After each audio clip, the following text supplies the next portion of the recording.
Na mtazamaji wa Jamvi la Habari, mtazamaji wa Jamvi Online TV, moja kwa moja tuko hapa katika soko jipya ambao liko eneo hili la Vingunguti, na tumefika hapa kama Jamvi Online TV ili kuweza kushare mawili matatu na baadhi ya wafanyabiashara ambao wanapatikana katika eneo hili, lakini pia kuongea na uongozi husika kuhusiana na biashara hii ambayo inafanyika hapa katika soko jipya la nyama choma katika eneo hili. Moja kwa moja hapa tumekutana na moja kati ya kiongozi ambaye yuko katika eneo hili, ambaye tutajaribu kuzungumza naye ni kwa jinsi gani ambavyo biashara hii au soko hili tangu lianze mpaka sasa maendeleo yakoje mpaka sasa.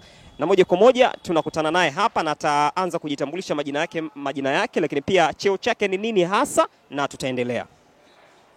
Asante ndugu mwandishi. Mimi naitwa Alex Buberwa, ni mkuu wa masoko wa jiji la Dar es Salaam au wa wilaya ya Ilala. Karibuni kwenye soko letu jipya la nyama choma la Kumbi la Moto hapa Vingunguti kwenye wilaya yetu ya Ilala katika jiji letu la Dar es Salaam.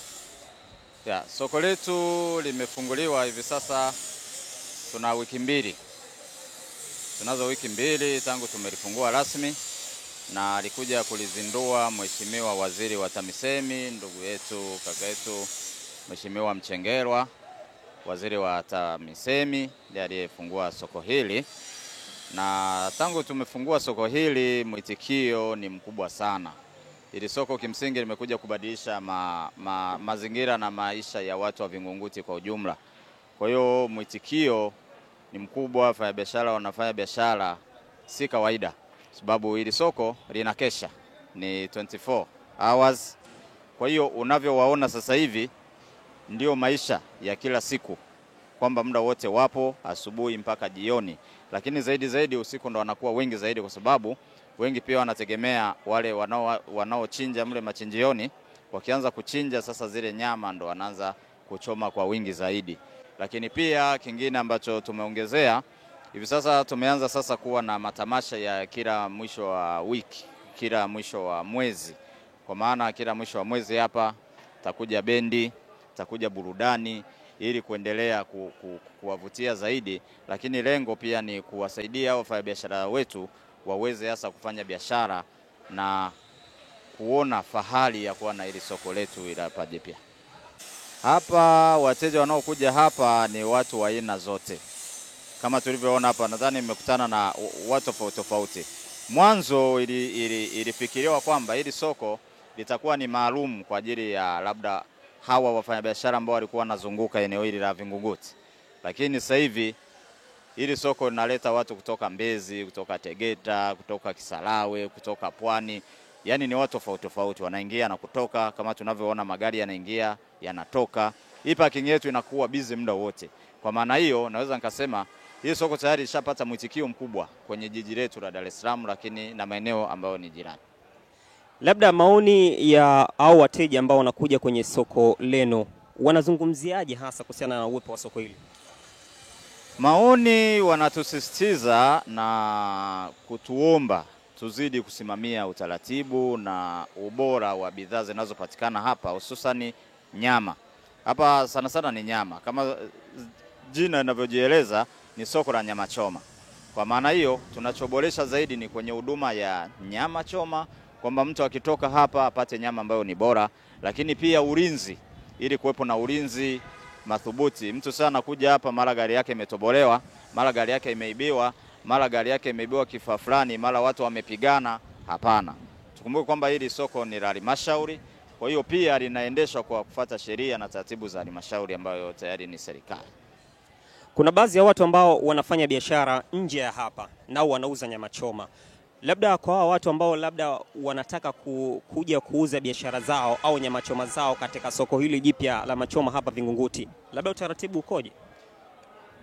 Wote wanaotaka kuuza nyama choma hapa kwenye soko letu jipya, naweza nikasema kwamba wanakaribishwa. Utaratibu ni mmoja tu, unakuja unaonana na uongozi. Hapa yuko manager wa soko, utaeleza, atakupa form maalum, utajaza, utaomba, utapangiwa kiwango cha kulipa ambacho pia ni rafiki kabisa. Utalipia, then utaoneshwa eneo. Utaweka sasa kwenye kategori. Kuna sisi tumechukua wafanyabiashara wa nyama zote kulingana na eneo lenyewe. Kwa hiyo nyama za hapa ni wewe mlaji umekuja na bajeti gani. Ukitaka za buku 2, 5,000, 10,000, 20,000, 30,000, kwa hiyo ndo utasema kwamba huyo mchomaji yeye anataka kwenye kategori gani, then atapewa eneo kulingana na biashara anayotaka kuifanya. Labda changamoto iko kwenye eneo gani hasa ambalo umeliona? Changamoto ambayo naweza kuiona ni kwamba tujue kwamba wafanyabiashara wetu walio wengi ni watu ambao walikuwa wanafanya biashara mtaani, pembezoni mwa barabara, bila kufuata utaratibu wa aina yoyote. Sasa hivi tumewatransform, tumewaleta kwenye utaratibu. Kwa hiyo mtu yeyote anayebadilisha utaratibu njiani siku zote huwa anaweza akapata changamoto. Kwa hiyo unakuta watu mwingine tukiweka matamasha, mwanzo alikuwa anaogopa labda mtu kuchinja mbuzi wawili, unakuta anachinja mbuzi wawili, wanaisha haraka alafu anakimbia, lakini kadri tunavyokwenda naona wanazidi kujipanga. Kwa hiyo naamini kadri tunavyoenda kuja kufikisha mwezi mmoja tayari wote watakuwa wamesha capture na kuwa kabisa katika hali ambayo ni stahiki zaidi. Kwa hiyo kidogo ndio ilikuwa changamoto kuwaondoa kwenye yale mazingira ya awali kuwaweka kwenye utaratibu wa sasa hivi. Labda neno lako la mwisho kwa serikali, labda unaona labda kuna gepu gani hasa katika hili soko na unahitaji kupitia halmashauri ya jiji Dar es Salaam wafanyie? Ndugu mwandishi, mimi ni mtendaji wa halmashauri, kama nilivyosema mimi ni mkuu wa masoko na mimi ndiye msimamizi mkuu katika kipengele hiki. Kwa hiyo kila changamoto unayoiona mimi ndiye mtu wa kwanza kuitatua. Kwa hiyo naweza nikasema kwa sasa hivi tulipofikia hatuna changamoto kwa sababu maeneo yote muhimu tumeyatimiza. Hapa tuna choo, tuna umeme, tuna ulinzi, tuna usafi. Kwa maana hiyo naweza nikasema ili kuwatosheleza hao wananchi tayari tumewapatia kila kinachohitajika. Ndio maana hata mnapofika hapa mnaweza mkaona hata kabisa kila mtu anafanya kazi kwa mazingira ambayo ni rafiki, ni utulivu, hakuna watu wanaolalamika. Kwa hiyo yote hayo tunaweza kusema tayari halmashauri yao watu wamewatendea haki, lakini zaidi labda ni kuwashukuru tu viongozi wetu wa juu, mstahiki meya, mkurugenzi wetu wa halmashauri, mkuu wa wilaya na uongozi mzima wa jiji la Dar es Salaam. Asante sana. Asante, karibu sana. Kwa majina naitwa Musa Filipo, ni mfanyabiashara wa soko la nyama choma. Ni mwenyewe nipo katika soko hili la kuchoma nyama. Biashara zetu kama unavyoona ndio tunafanya kazi hii sisi. Labda toka uingie kwenye hili soko, mauzo yakoje tangu siku ya kwanza unaingia mpaka sasa? Kwa kweli kusema kwamba kuna mabadiliko sana. Mabadiliko yapo kutokana na mandhari ilikuwepo ya mabadiliko kama hivi usafi, sehemu iliyokuwa nzuri. Tunafurahia, wateja wenyewe wanafurahia sehemu wanapokula nyama iliyokuwa sehemu ipapo safi. Lakini kwa kusema kuna mabadiliko ya kusema tofauti na kule, kipato chetu hapa na kule, kipato ni kile kile. Ama tena huku ndo zaidi tunaumia zaidi kuliko kule. Maana hapa tunaumia zaidi kuliko kule. Labda huko ambapo mlikuwepo mwanzo na hapa ambapo mpo, labda kuna utofauti gani hasa? Utofauti uliokuwepo, changamoto kubwa iliyokuwepo ni swala la kodi.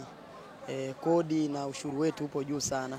Maana kodi hapa ninapofanyia kazi kama unavyopaona hivi ni 60,000 kwa mwezi. 60,000 bado nalipia umeme 500 kila siku, umeme nalipiwa 500, maji 500 na manispaa ya usafi 500. Kwa hiyo inakuja ni gharimu ni parefu, ambapo kwa mwezi hiyo 500 kwa siku ni shilingi 15,000, ambapo 15,000 kwa 500 15,000, kwa hiyo inakuja kama 45 ya pembeni. Alafu bado na ile 60, ukija kuunganisha kwenye ile 60 na kwenye ile ngapi inakuwa kama 100 na 5,000, laki na 5,000. Kwa hiyo inakuwa ni parefu kidogo. Labda serikali kupitia halmashauri ya jiji Dar es Salaam, ukiwa kama mfanyabiashara na hizo changamoto ambazo mnazipitia kutokana na gharama ambazo zipo, labda una neno gani hasa kwa serikali ili kuweza kuhakikisha kwamba mnaondokana na changamoto hii? Ombi letu sisi kubwa lilokuwepo, tunachokiomba ni ile ya kwamba tupunguziwe Yaani ombi lilokuwepo ni tupunguziwe kwa hii ushuru wetu na kodi yetu tulikuwa nayo. Tunapata kidogo afu tunalipa pakubwa sana. Ambapo kimaslahi ama kimaslahi ambapo hata mimi mwenyewe ni hainilipi kabisa kwangu mimi. Yaani kuna changamoto maana kiasi kwamba ninavyolipa 60,000 kwa kila mwezi, yaani nakuja kama 1,500,000. 1,500,000 hapo bado mimi mwenyewe sijapata sijara, sijafanyeje. Kwa bado nakuja na nigharimu. Kweli mandhari ya soko papo vizuri, papo safi, papo vizuri, lakini issue ipo kwenye kodi tu blaza. Yaani tunakiomba kwa viongozi wetu, Mheshimiwa Mama Samia Suluhu Hassan ajaribu kuliangalia katika hili, maana ni soko kweli la serikali, lakini tunaumia sisi wananchi wake. Ajaribu, tuna hali ya chini, ajaribu kutupunguzia kama ni kodi, kama ni yeye ndo kapanga mambo haya, apunguzie tu, tupunguziwe kodi. Hatukatai kulipa kodi, kodi tunalipa, maana serikali yenyewe iweze kutengenezea sehemu asipate maslahi yake, lazima naye apate maslahi. Sasa hili naye apate maslahi, hapo tunaumia pakubwa, wanabeba pakubwa na tunabakia na padogo sana. Kifupi, yani biashara hii ni biashara ina changamoto nyingi. Asante. Ndio, asante. Naitwa David Michael Dhahabu, ni mteja wa nyama choma hapa. Kwa kweli tangia soko limefunguliwa hapa la nyama tumekuwa tukipata huduma 24 hours. Kwa hiyo tunashukuru kwa kufunguliwa hili soko la nyama kwa sababu tunakuja kupata huduma hapa kila muda, kila saa, kila wakati.